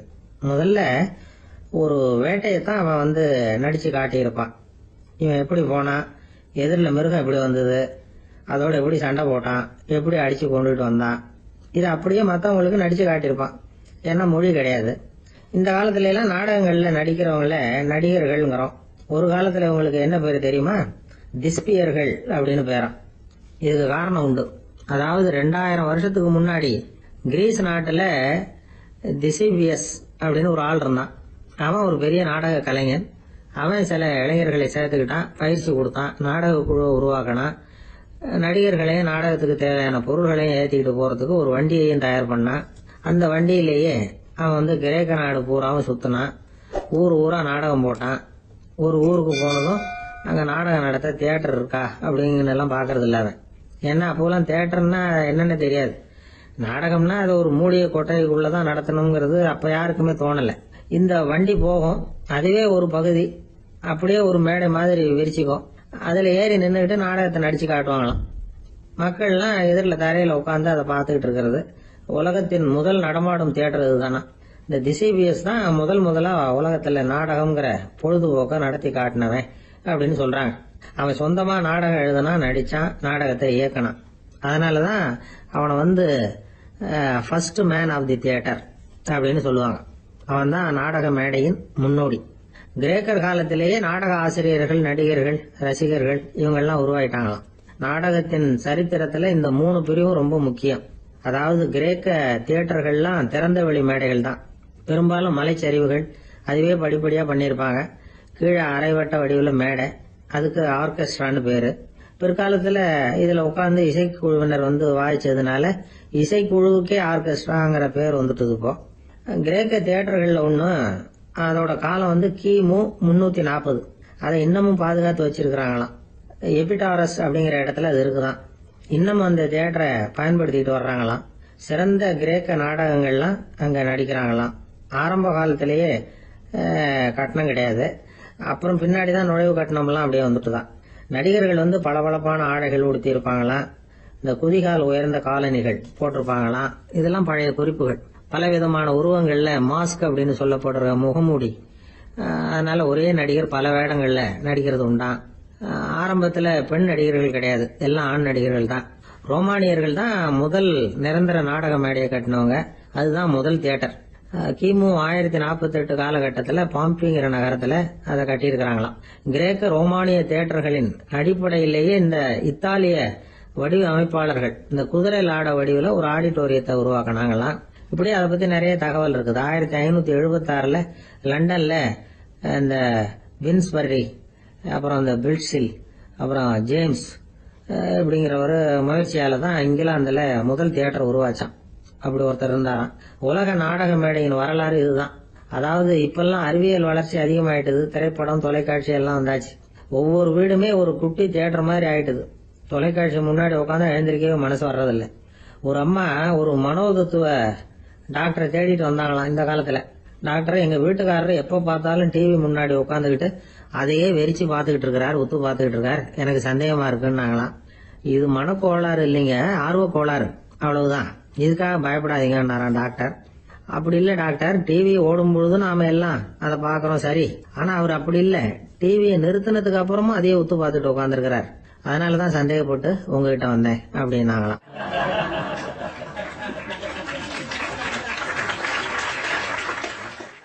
ஒரு சின்ன பையன் வந்தான்.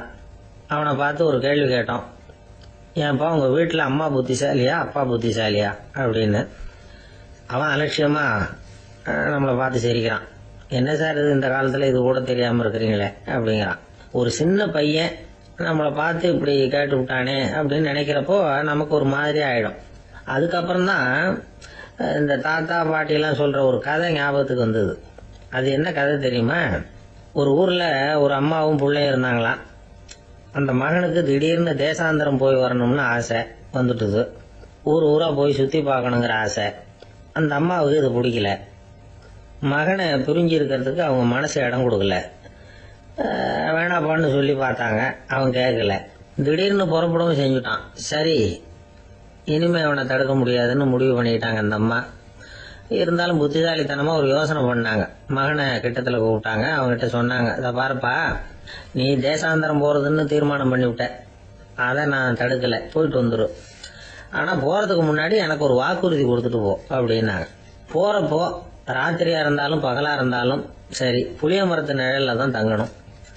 திரும்பி வர்றப்போ இரவும் பகலும் நீ வேப்ப மரத்து நிழல்லே தங்கணும் அப்படின்னாங்க. சரி, அப்படியே செய்யறேன்னு சொல்லி வாக்குறுதி கொடுத்தான் பையன். புறப்பட்டு போனான். போற வழியில புளிய மரத்து நிழல்லே தங்கினான், தூங்கினான். அப்படி போய்கிட்டே இருந்தான். 7வது நாள் அவன் உடம்பு சுகம் இல்லாம போயிட்டுது. ரொம்பவும் பலவீனம் ஆயிட்டான். இனிமே நடக்க முடியாதுங்கிற நிலைமை வந்துட்டுது. யோசிச்சு பார்த்தான். சரி, இதுக்கு மேல போக வேண்டாம் அப்படின்னு முடிவு பண்ணிட்டு திரும்பி வர ஆரம்பிச்சுட்டான். திரும்பி வர்றப்போ வழியில வேப்ப மரத்து நிழல்லையே தங்கி வந்தான். நாளுக்கு நாள் உடம்பு சரியா வந்துட்டுது. 7வது நாள் வீட்டுக்கு சேர்றான். உடம்பு பழையபடியே கலகலப்பாயிட்டுது. பூர்ண சுகம். தேசாந்திரம் போன பையன் திரும்பி வந்துட்டானே அப்படின்னு அந்த அம்மா ஆச்சரியப்படல. ஏன்னா அவங்களுக்கு தெரியும் இப்படி ஆகும்னு. பையன் சீக்கிரமா திரும்பி வரணுங்கிறதுக்காக தான் அவங்க அந்த யோசனையை சொன்னாங்க. என்ன விஷயம்ங்கிறதையும் அவங்களே சொன்னாங்க. மகனே, புளிய மரத்து நிழல் உடம்புக்கு உஷ்ணத்தை கொடுக்கும், சீக்கம் உண்டாக்கும். அதனால நீ தொடர்ந்து புளிய மரத்து நிழல்ல தங்கினாவே நோய்க்கு ஆளாயிட்ட. அதனால நல்ல பயணத்தை முடிச்சுக்கிட்டு திரும்பி வரணுங்கிற முடிவுக்கு வந்துட்ட. திரும்பி வர்றப்போ நீ தங்கினது வேப்ப மரத்து நிழல். அது உடம்புக்கு குளிர்ச்சியை தரக்கூடியது, நோயை தீர்க்கக்கூடியது. அதனால சுகமா வீட்டுக்கு சேர்ந்துட்ட. உன்னோட தேசாந்திர பயணத்தை தடுக்கிறதுக்காக தான் இப்படி பண்ணனேன் அப்படின்னாங்களாம் அந்த அம்மா. பாத்தீங்களா அம்மாவோட புத்திசாலித்தனத்தை? அப்பா இருந்தா இப்படியா பண்ணுவார்? ஒரு அப்பா பையன் கிட்ட 10 ரூபா கொடுத்து இதை எடுத்துக்கிட்டு அடுத்த ஊருக்கு போய் அங்க இருக்கிற மாமா கிட்ட இதை கொடுத்துட்டு வாடா, வழியில எங்கேயாவது மரத்தடியில படுத்து தூங்கி விடாத அப்படின்னு எச்சரிக்கை பண்ணி அனுப்புனாராம். பையனுக்கு எச்சரிக்கையா வாழறது எப்படிங்கறத கத்து கொடுக்கறதுக்காக இப்படி பண்ணார். அவன் பணத்தை வாங்கிட்டு போனான். அப்பா சொன்னதை மறந்துட்டு ஒரு மரத்தடியில படுத்து தூங்கிட்டான். அவனுக்கு தெரியாம அவன் பின்னாடியே போன அப்பா அவன் கையில இருந்த அந்த 10 ரூபாய் நைஸா எடுத்துட்டு வந்துட்டார். அவன் பையில தானே வச்சிருந்தான், அது தெரியாம எடுத்துட்டு வந்துட்டார். அவன் தூங்கிட்டு இருக்கான். எடுத்துட்டு ஒரு மறுபடியும் வீட்டுக்கு வந்துட்டார். பையன் முழிச்சுக்கிட்டு பைய தடவி பார்க்கறான், பணத்தை காணும். அழுதுகிட்டே திரும்பி வந்தான். அப்பா கிட்ட விஷயத்த சொன்னான். அப்பா சிரிச்சுக்கிட்டே சொன்னார், அதுக்குதான்ப்பா ஆரம்பத்திலேயே எச்சரிக்கை பண்ணினேன், இனிமேலாவது நீ ஜாக்கிரதையா இருக்கணும் அப்படிங்கறதுக்காக தான் இப்படி பண்ணினேன். அந்த பணம் எங்கேயும் போயிடல, நான் தான் அதை உனக்கு தெரியாம எடுத்து வச்சிருக்கிறேன். இதோ பாரு அப்படின்னு சொல்லிட்டு சைடு பாக்கெட்ல கையை விட்டா அது ஓட்டையா இருக்கு. அதை எவனோ ஏற்கனவே கத்திச்சு எடுத்துட்டு போயிட்டான். இப்ப அப்பா முகத்துல அசடு வழிஞ்சுதான்.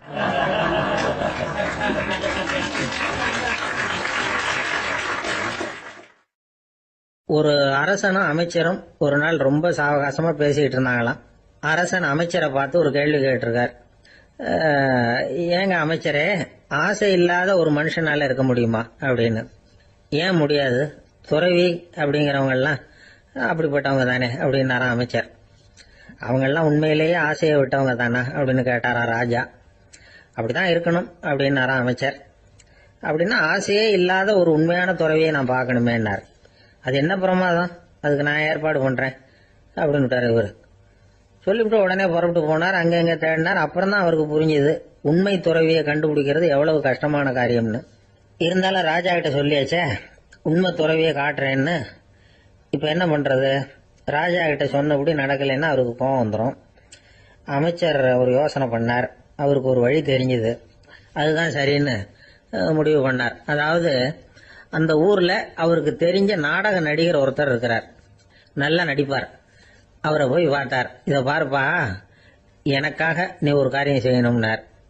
என்னன்னு கேட்டார் அவரு. நீ ஒரு துறவி மாதிரி கொஞ்ச நேரத்துக்கு நடிக்கணும். ராஜா உன்னை பார்த்துட்டு போற வரைக்கும் நடி, அது போதும். அதுக்காக உனக்கு 10,000 ரூபாய் தரேன் அப்படின்னார்.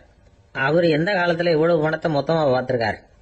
அதனால உடனே சரின்னு ஒத்துக்கிட்டார். அமைச்சர் அரண்மனைக்கு திரும்பி வந்தார். என்ன அமைச்சரே, இன்னுமா ஒரு உண்மையான துறவி கிடைக்கலன்னார். உண்மையான துறவி ஒருத்தரை இப்பதான் கொஞ்ச நேரத்துக்கு முன்னாடி பார்த்து பேசிவிட்டு வர்றேன். அவர் நம்ம ஊருக்கு வெளியில குளத்தங்கரையில உள்ள ஒரு ஆலமரத்துக்கு அடியில் உட்காந்துருக்கிறார் அப்படின்னார் இவரு. அப்படின்னா உடனே புறப்படுங்க அப்படின்னார் ராஜா. பரிவாரங்களோட புறப்பட்டார். அங்க அந்த மரத்தடியில அந்த ஆளு வேஷம் போட்டுக்கிட்டு துறவி மாதிரி உட்காந்துருக்கிறான். ராஜா நேரா போனார். அந்த துறவி காலில் பொத்துன்னு விழுந்து வணங்கினார். உடனே ராணி அவர் காலில் விழுந்தாங்க. அடுத்தபடியா அமைச்சர் விழுந்தார். அவருக்கு தெரியும் இது நம்ம ஆளு தான். இருந்தாலும் என்ன பண்றது, நேரம். அப்புறம் பரிவாரங்கள்லாம் துறவி காலில் விழுந்து ஆசீர்வாதம் வாங்கிட்டாங்க. ராஜா அப்புறமா தங்கத்தட்டுல பொன்னையும் பொருளையும் வச்சு அந்த துறவி கிட்ட ரொம்ப பணிவா நீட்டுறார். தாங்கள் தயவு பண்ணி இதை ஏத்துக்கணும் அப்படின்னு வேண்டிக்கிட்டார். அந்த துறவி பற்று இல்லாம அதை பார்த்தார். எல்லாத்தையும் திறந்துட்ட எனக்கு இதெல்லாம் எதுக்காக அப்படின்னு சொல்லி அதை மறுத்துட்டாராம். ஆஹா, உண்மையான துறவியை பார்த்துட்டோம் அப்படிங்கிற ஆனந்தம் அரசருக்கு. ரொம்ப நிம்மதியா திருப்தியா திரும்பி வந்தார் அரண்மனைக்கு. அதுக்கப்புறம் அமைச்சர் யாருக்கும் தெரியாம அந்த துறவிகிட்ட ஓடினார். சொன்ன பிரகாரம் பணத்தை நீட்டினார். இந்தப்பா, நான் உங்ககிட்ட சொன்னபடி 10,000 ரூபாய் பணம் எடுத்துக்கோ அப்படின்னார். அந்த ஆளு ராஜா கிட்ட சொன்னது மாதிரியே எல்லாத்தையும் திறந்துட்ட எனக்கு இதெல்லாம் எதுக்காக வேணாம் அப்படின்னு விட்டாராம். நடிச்ச வரைக்கும் போதும்பா, இனிமே இந்த நாடக வசனம்லாம் வேணாம், வேஷத்தை கலைச்சிரு, பணத்தை வாங்கிக்கோன்னார்.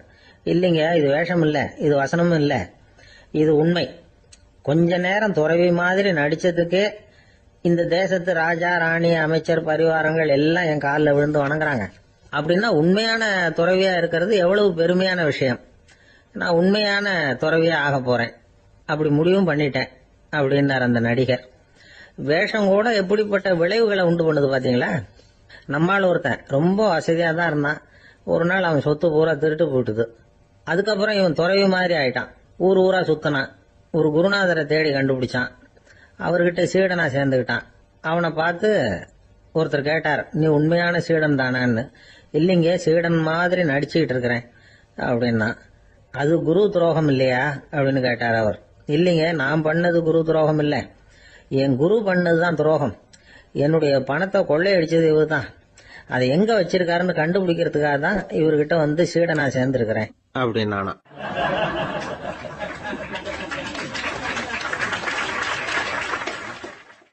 ஒரு ஆள் இருந்தான், நிறைய பணம் சம்பாதிச்சான்.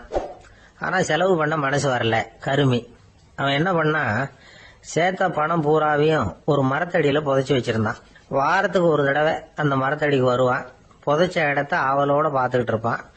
அதுக்கப்புறம் போயிடுவான். அவ்வளவுதான். ஒரு நாள் ஒரு திருடன் வந்தான். இவன் புதைச்சி வச்சிருந்ததெல்லாம் எடுத்துட்டு போட்டான். இது தெரிஞ்சு போச்சு. அந்த கருமி புலம்ப ஆரம்பிச்சுட்டான். இவன் புலம்பல கேட்டதும் அக்கம் பக்கத்துல இருந்தவங்க எல்லாம் ஓடி வந்தாங்க. என்ன விஷயம்னு விசாரிச்சாங்க. இவன் சொன்னான்.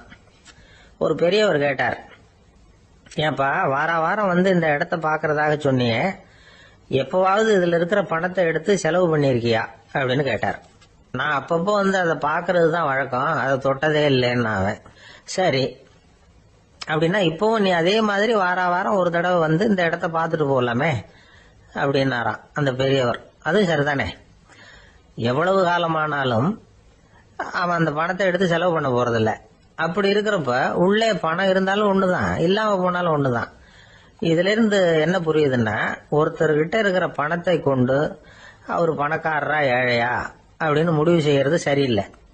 அந்த செல்வத்தை அனுபவிக்கிற திறன், பயன்படுத்துற திறன், அதை வச்சுதான் அவர் ஏழையா பணக்காரரா அப்படிங்கறத நிர்ணயம் பண்ணணும். அதுதான் சரி. செலவு பண்ண தெரியாதவன் சேகரம் பண்ணிட்டே இருக்கிறதுனால என்ன பிரயோஜனம்? தலைமுடியே இல்லாதவன் தாராளமா சீப்புகளை வாங்கி சேகரம் பண்றது மாதிரி தானே இது. சில சமயம் செலவு பண்ண நாம தயாரா இருந்தா கூட அந்த செல்வம் நமக்கு பயன்படுறதில்ல. அரேபியாவில் ஒரு நகை வியாபாரி விலை உயர்ந்த முத்துக்களை எல்லாம் அவர் வச்சு வியாபாரம் பண்ணிட்டு இருந்தார். அவர் ஒரு சமயம் ஒரு பாலைவனம் வழியா போயிட்டு இருக்கிறார் ஒட்டகத்துல. அப்போ திடீர்னு கடுமையான புயல் வீச ஆரம்பிச்சுட்டுது. திசை தவறி இவர் எங்கேயோ வந்துட்டார். கூட வந்தவங்களையும் காணல, எங்க போனாங்களோ தெரியல. இவர் ரொம்ப பயந்து போய் அங்கேயும் எங்கேயுமா அலைஞ்சு திரியிறார். வழியே தெரியல. பசி கடுமையாயிட்டுது. ஒட்டகத்து முதுகுல ஒரு மூட்டை இருந்தது. அதை பிரிச்சு பார்த்தார். உள்ள ஏதாவது இருக்கான்னு தேடி பார்க்கறார். அது வரைக்கும் கண்ணில் தட்டுப்படாத அபூர்வமான ஒரு பை கண்ணில் பட்டுது. ஆஹா, அதுல ஏதாவது சாப்பிட்றதுக்கு இருக்கும் அப்படின்னு நினைச்சு ஆவலா அதை பிரிச்சு பார்க்கறார். அந்த பையில விலை உயர்ந்த முத்துக்கள் நிறைய இருந்துதான். அப்பதான் அவர் நினைச்சாராம், விலை உயர்ந்த முத்துக்கள் கூட சாப்பிட்றதுக்கு உணவாக முடியாது அப்படிங்கறத புரிஞ்சுக்கிட்டாராம். எந்த நேரத்துல எது நமக்கு தேவையோ அது நமக்கு தாராளமா கிடைக்கணும். அப்படி அது கிடைக்கிறதுக்கு நம்ம கிட்ட இருக்கிற செல்வம் பயன்படணும். அது நமக்கும் பயன்படலாம், நம்ம மூலமா அடுத்தவங்களுக்கும் பயன்படலாம். அதுதான் செல்வத்தின் பயன். ஒரு மரத்தடியில ஒருத்தன் உட்காந்து அழுதுகிட்டு இருந்தான். அந்த பக்கமா வந்த இன்னொருத்தன் ஏப்பா அழுதுகிட்டு இருக்கிறேன்னு கேட்டான். இந்த இடத்துலதான் பூமிக்கு அடியில பணம் இருக்குது, புதைச்ச இடம் தெரியல, அதான் அழறேன் அப்படின்னா. நல்லா ஞாபகப்படுத்தி பாரு, எந்த இடத்துல புதைச்ச அப்படின்னு கேட்டான் இவன். அது எப்படி எனக்கு தெரியும், புதைச்சு வச்சிருக்கிறவன் நான் இல்லையே, எங்க எழுத்து வீட்டுக்காரன் அப்படின்னானா இவன்.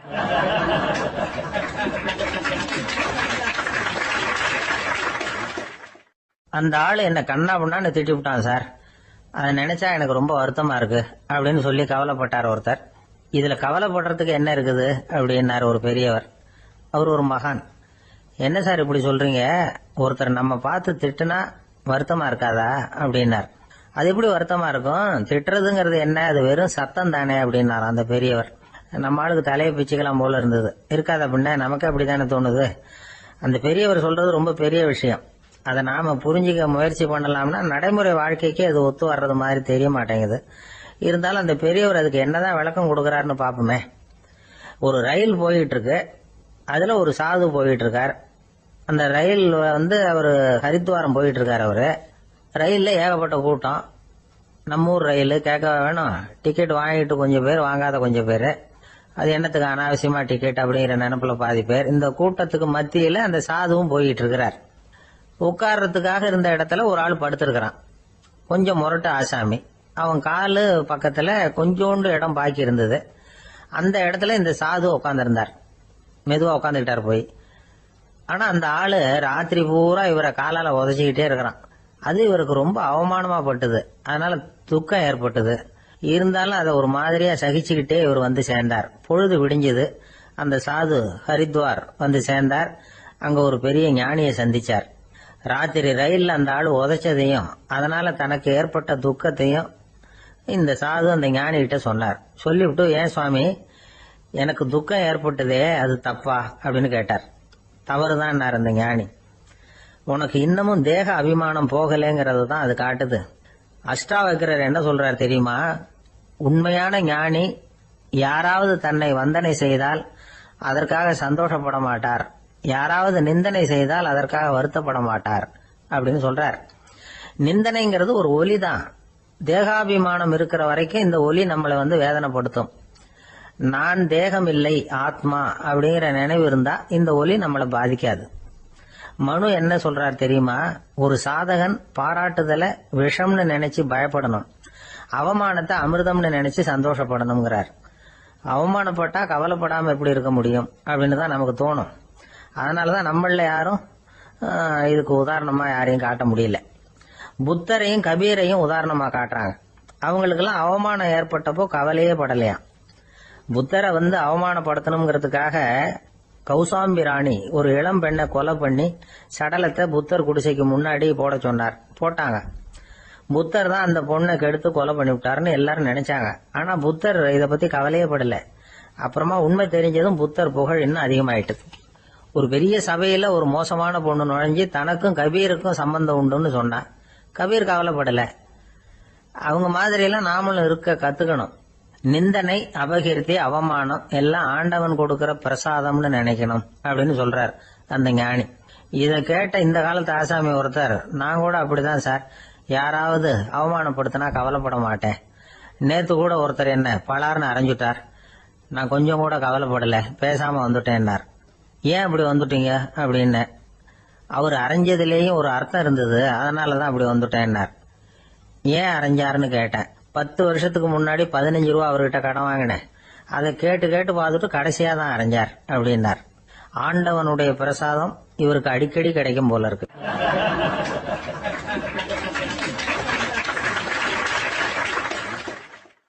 ஒரு பல்கலைக்கழகம், அங்க ஒரு இலக்கிய பேராசிரியர், அவர் பாடம் நடத்திட்டு இருந்தார். ராபர்ட் பிரவுனிங் எழுதிய கவிதைகளை பத்தி சொல்லிட்டு இருக்கிறார். மாணவர்களும் ரொம்ப அக்கறையா அதை கேட்டுக்கிட்டு இருக்கிறாங்க. ஒரு குறிப்பிட்ட கவிதையை பத்தி சொல்லும் பொழுது அந்த பேராசிரியருக்கே ஒரு சந்தேகம், அதாவது அந்த கவிதையின் சரியான அர்த்தம் என்னங்கிறதுல சந்தேகம். பேராசிரியர் யோசனை பண்ணார், அந்த கவிதையை முழுசா புரிஞ்சுக்க முடியல. அதனால மாணவர்களை பார்த்து சொன்னார், மாணவர்களே, ஒரு நாள் பொறுத்துங்க, இந்த கவிதையை எழுதின கவிஞர் எங்க வீட்டுக்கு பக்கத்துல தான் இருக்கிறாரு. இன்னைக்கு சாயந்தரம் நான் அவரை நேரிலேயே போய் பாக்குறேன், பார்த்து இதுக்கு என்னங்க அர்த்தம்னு கேட்டுட்டு வந்துடுறேன், அதுக்கப்புறம் உங்ககிட்ட சொல்றேன் அப்படின்னாராம். அன்னைக்கு சாயந்தரமே அந்த பேராசிரியர் கவிஞரை தேடிட்டு போயிட்டார். கவிஞர் அவங்க வீட்டுல அவர் பாட்டு உட்காந்துருந்தாராம். இவரு போய் அவர் முன்னாடி உட்கார்ந்தார். அப்புறம் கேட்டார், ஐயா, அந்த கவிதையின் முழு பொருள் என்னன்னு தெரிஞ்சுட்டு போறதுக்காக வந்திருக்கிறேன் அப்படின்னாராம். எந்த கவிதை அப்படின்னாராம் அவரு. இவர் அந்த கவிதையை சொல்லியிருக்கார்.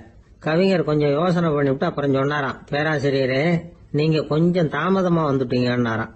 இவருக்கு ஒன்னும் புரியல. நீங்க என்ன சொல்றீங்க, நான் தாமதமா வந்துட்டேனா? நீங்க தான் உயிரோட இருக்கிறீங்களே, அப்படி இருக்கும்போது நான் தாமதமா வந்துட்டேன்னா அது எப்படி அப்படின்னு இவர் குழம்பி இருக்கிறார். இப்ப கவிஞர் சொன்னாராம், ஐயா, நான் உயிரோட இருக்கிறேனா இல்லையாங்கிறது முக்கியம் இல்ல, நான் அந்த கவிதை வரிகளை எழுதினப்போ 2 பேருக்கு அதோட அர்த்தம் தெரிஞ்சிருந்தது, இப்போ ஒரே ஒருத்தருக்கு தான் அதோட அர்த்தம் தெரியும் அப்படின்னாராம். பேராசிரியர் யோசனை பண்ணிருக்கார். அப்படின்னா அந்த ஒருத்தர் கவிஞர் ராபர்ட் பிரவுனிங்கை தவிர வேற யாரா இருக்க முடியும்? இவர் தான் அப்படிங்கறத அவர் மனசுல நினைச்சுக்கிட்டார். அதனால சொன்னார், ஐயா, நான் தாமதமா வரல, அந்த கவிதையின் பொருள் என்ன அது சொல்லுங்கன்னார். பேராசிரியரே, நான் சொல்றது உங்களுக்கு புரியலன்னு நினைக்கிறேன். நான் இந்த வரிகளை எழுதினப்போ 2 பேருக்கு அதோட அர்த்தம் தெரிஞ்சிருந்தது. அந்த 2 பேர் யாருன்னா, ஒருத்தர் ராபர்ட் பிரவுனிங், அதாவது நான், இன்னொருத்தர் கடவுள். இப்போ அது கடவுளுக்கு மட்டும்தான் தெரியும். நானே இதை பத்தி பல தடவை யோசனை பண்ணி பார்த்தேன். இது ரொம்ப அழகானது, ஆனாலும் ரொம்ப வழுக்கலானது. அதை பிடிச்சிட்டோம்னு நினைச்சிட்டு இருக்கும் பொழுதே காத்து மாதிரி அது உங்ககிட்ட இருந்து ஓடி போயிடுது. எனக்கு ரொம்பவும் வருத்தமா தான் இருக்குது. நிச்சயமா நான் தான் இந்த வரிகளை எழுதியிருக்கிறேன், அதுல அர்த்தம் இருக்குங்கிறது எனக்கு தெரியும், அதை நான் உணர்றேன். ஆனா நீங்க என்ன மன்னிக்கணும், எனக்கே கூட அதை என்னால விளக்க முடியல. அப்படி இருக்கும்பொழுது உங்களுக்கு எப்படி அதை நான் விளக்க முடியும் அப்படின்னு அந்த கவிஞர். அனுபவிக்கப்படக்கூடிய எல்லாமே விளக்கப்படக்கூடிய ஒன்றல்ல, விளக்கப்படும் எல்லாமே அனுபவிக்கப்படக்கூடிய ஒன்றல்ல அப்படிங்கிறது ஞானிகளுடைய கருத்து. அதுக்காக தான் அந்த சம்பவம். வாழ்க்கையில நீங்கள் தொடர்ந்து ஆய்வு செய்து கொண்டே இருக்கக்கூடிய விளக்கங்களை ஒருபோதும் அடைய முடியாத பரிமாணங்கள் இருக்கிறதுனாலதான் அது அலுப்பு தட்டாம இருக்குது. உங்களால நிறைய அனுபவிக்க முடியும், இருந்தாலும் நீங்கள் அனுபவித்து அறிந்த விஷயங்கள் கூட வார்த்தைகளால விளக்கப்பட முடிவதில்லை அப்படிங்கிறது பெரியோர் சிந்தனை. இதெல்லாம் ஒரு பக்கம் இருக்கட்டும். நமக்கு தெரிஞ்ச பேராசிரியர் ஒருத்தர் 1 மணி நேரம் ரொம்ப விவரமா வகுப்பு எடுத்தார். கடைசியா சொன்னார், மாணவர்களே, ரொம்பவும் எளிமையா விளக்கமா எல்லா விவரமும் சொல்லியிருக்கிறேன், அதனால இதுல உங்களுக்கு சந்தேகம் வர்றதுக்கு வாய்ப்பே இல்லை. இருந்தாலும் கேட்க வேண்டிய கடமை கேட்கிறேன். இதுவரைக்கும் நடத்தினதுல யாருக்காவது ஏதாவது சந்தேகம் உண்டா அப்படின்னு கேட்டாராம். எனக்கு ஒரே ஒரு சந்தேகம் தான் சார் அப்படின்னு எழுந்திரிச்சு நிக்கிறான் ஒருத்தன். என்னன்னு கேட்டாராம். இதுவரைக்கும் நீங்க என்ன பாடம் சார் நடத்துனீங்க அப்படின்னானா அவன்.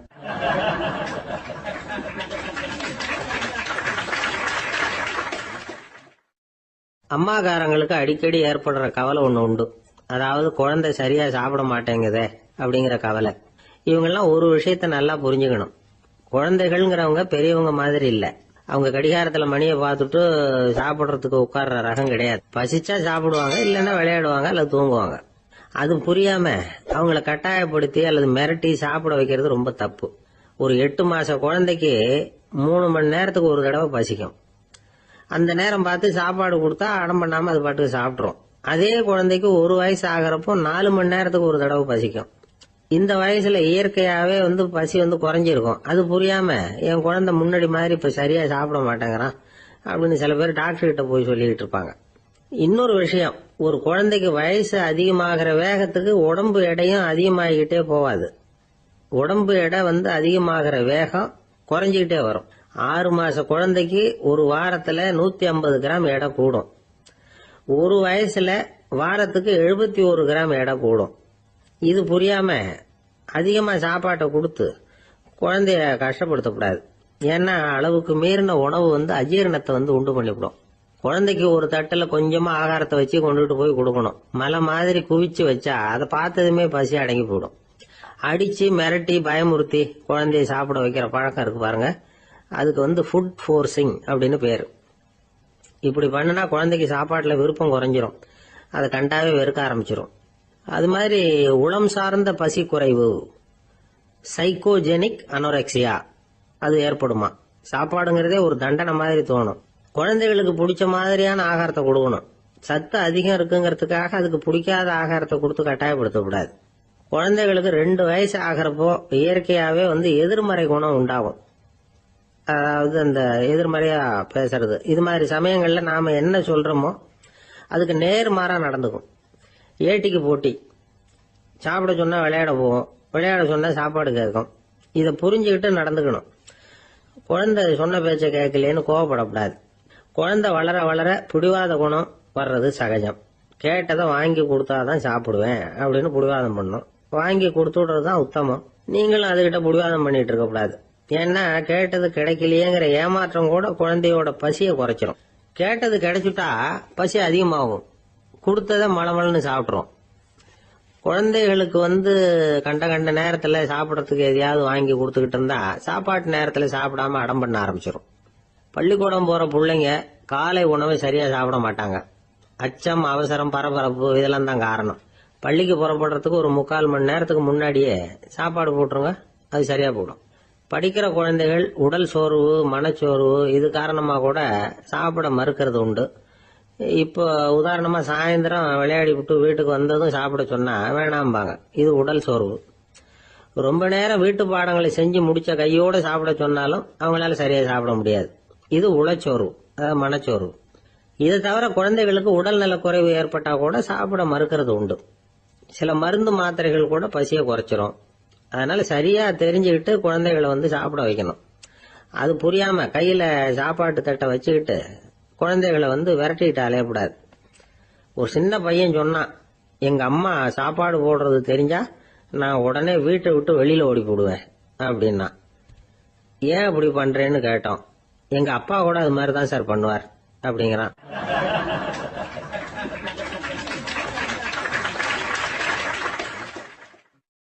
பந்திக்கு முந்தர ஆசாமிகள் நம்மள பல பேர் உண்டு. அப்படி முந்தறதுக்கு கூட முயற்சி பண்றவங்க நிறைய பேர் இருக்கிறாங்க. இதுல என்ன ஒரு விஷயம்னா, பந்திக்கு முந்தறது கூட தப்பு இல்லை. ஆனா அப்படி ஒரு விருந்துல ஆளா போய் உட்காந்து சாப்பிட்டா கூட வெளியில வர்றப்ப என்ன பெரிய விருந்து வச்சுட்டான், சாம்பார்ல உப்பு இல்லை, ரசத்துல காரம் இல்லை அப்படின்னு குறை சொல்லிட்டே வர்றது இருக்கு பாருங்க, அது சரியில்லை, நாகரிகமும் இல்லை. கல்யாண பத்திரிகையில என்ன போட்டிருக்குது, என் பொண்ணுக்கும் இன்னார் பையனுக்கும் கல்யாணம், எல்லாரும் குடும்பத்தோட வந்திருந்து மணமக்களை ஆசீர்வதிக்கணும், இப்படித்தானே போட்டிருக்கோம். குடும்பத்தோட விருந்து சாப்பிட்டு சாப்பாடு எப்படி இருக்குன்னு அபிப்பிராயம் சொல்லிவிட்டு போங்க அப்படின்னா போட்டிருக்கு கல்யாண பத்திரிகையில. ஒருத்தர் வீட்டு விசேஷத்துக்கு போயிருக்கோம்னா எவ்வளவோ அசௌகரியங்கள் நமக்கு ஏற்படலாம். ஏராளமான கூட்டம் வந்திருக்கும். எல்லாரையும் அவங்க தனித்தனியா கவனிச்சுக்கிட்டு இருக்க முடியாது. நாம தான் அனுசரிச்சு நடந்துக்கணும். நாமளா போய் வாழ்த்த வேண்டியவங்களை வாழ்த்தி விட்டு சேரணும். அதை விட்டுட்டு பத்திரிக்கை கொடுத்தானேன்னு போனேன், கவனிப்பே சரியில்லை அப்படின்னு புலம்பிக்கிட்டு இருக்கக்கூடாது. ஒரு விருந்துக்கு போனா அங்க எப்படி நடந்துக்கணும் அப்படிங்கறத பத்தி கூட அனுபவசாலிகள் சில விவரங்கள்லாம் சொல்லியிருக்கிறாங்க. இந்த காலத்துல கல்யாணம், பிறந்த நாள், அது இதுன்னு நிறைய விருந்துகள் நடக்குது. அதெல்லாம் எதுக்காக? மனித உறவுகளை வளர்த்துக்கிறதுக்காக தான், வேற எதுக்கு? ஒரு விருந்துக்கு போனா அமைதியா பொறுமையா போய் உட்காரணும். அடிச்சு பிடிச்சிக்கிட்டு இடத்த பிடிக்க போறேன் அப்படின்னு நிக்கக்கூடாது. முதல் பந்தி நடந்துகிட்டு இருந்தா அது முடிஞ்சு இலை எடுத்து சுத்தம் பண்ணதுக்கு அப்புறம் போய் உட்கார்றது தான் நாகரீகம். இலை எடுக்கிறதுக்கு முன்னாடியே அங்க போய் உட்கார்ந்தா நல்லா இருக்காது. நீங்க சாப்பிட்டுட்டு உட்காந்துருக்கீங்களா, சாப்பிட்றதுக்கு உட்காந்துருக்கீங்களா, பாக்குறவங்களுக்கு சந்தேகம் வந்துடும். அதே மாதிரி இலையில எல்லா ஐட்டமும் பரிமாறினதுக்கு அப்புறம் சாப்பிட ஆரம்பிக்கணும். ஒவ்வொரு ஐட்டமா வைக்க வைக்க நாம பாட்டுக்கு எடுத்து உள்ள தள்ளிட்டே இருந்தோம்னா எதை வச்சோம் எதை வைக்கலன்னு பரிமாறினவரே குழம்பி போயிடுவார். ஏன்னா எப்ப பார்த்தாலும் இலை காலியாவே இருக்கும். சாப்பிட்றப்போ உங்க சாப்பாட்டையே நீங்க கவனிக்கணும். அடுத்தவங்க இலையில என்ன இருக்கு, பக்கத்துல இருக்கிறவர் எதை அதிகமா சாப்பிடுறார், இதெல்லாம் நமக்கு என்னத்துக்கு? எல்லாரும் சாப்பிட்டு முடிக்கிற வரைக்கும் பொறுமையா இருக்கிறது தான் நல்லது.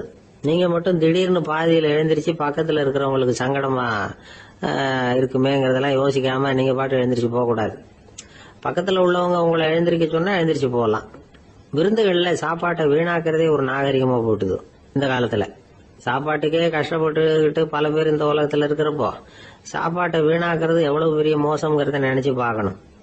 வேணுங்கிற அளவுக்கு கேட்டு வாங்கி சாப்பிடுறதுதான் முறை.